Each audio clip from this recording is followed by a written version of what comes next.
As you know, The Witcher is based on Andrzej Sapkowski's novel, and this is a great source of inspiration for us. This is the place where we're looking for any tips and guides, just to create anything, starting with the environments and the characters.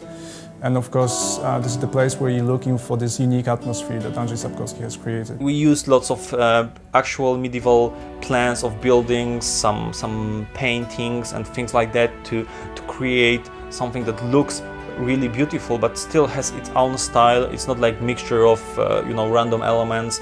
It's not something completely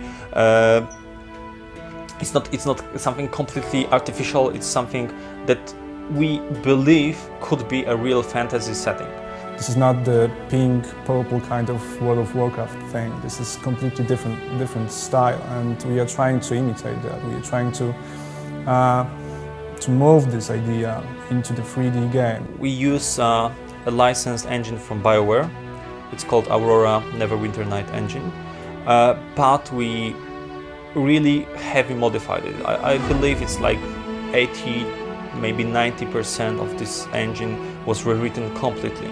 First of all, we changed our rendering system. It's no longer OpenGL, now it's completely DirectX 9 with all newest features like bump mapping, environmental mapping, pixel shaders, everything you want in very modern rendering engine.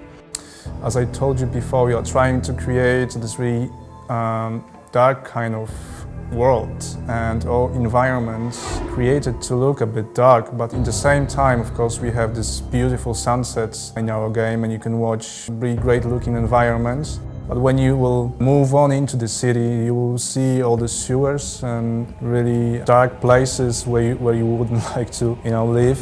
From the very beginning, we wanted to create a real world that looks and feels like a real world. We spent like 6 months hiring a professional, drawer, painter to create the look of the main hero.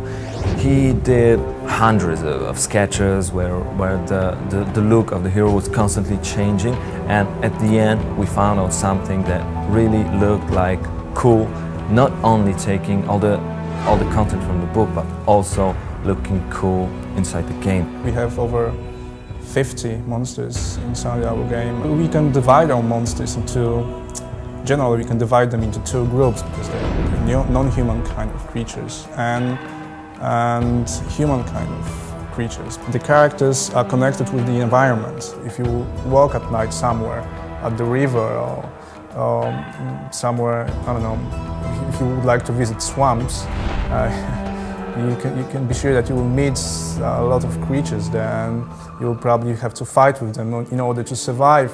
If time passes, you see, sun going down, you see the weather changing, things like that, you can believe it's a real world. So we have a very complex system of weather and day and night cycle. Not only the environment changes, not only you can see that the light changes, shadows, things like that, but also behavior of all people, enemies, monsters, but also animals change during the day and night cycles.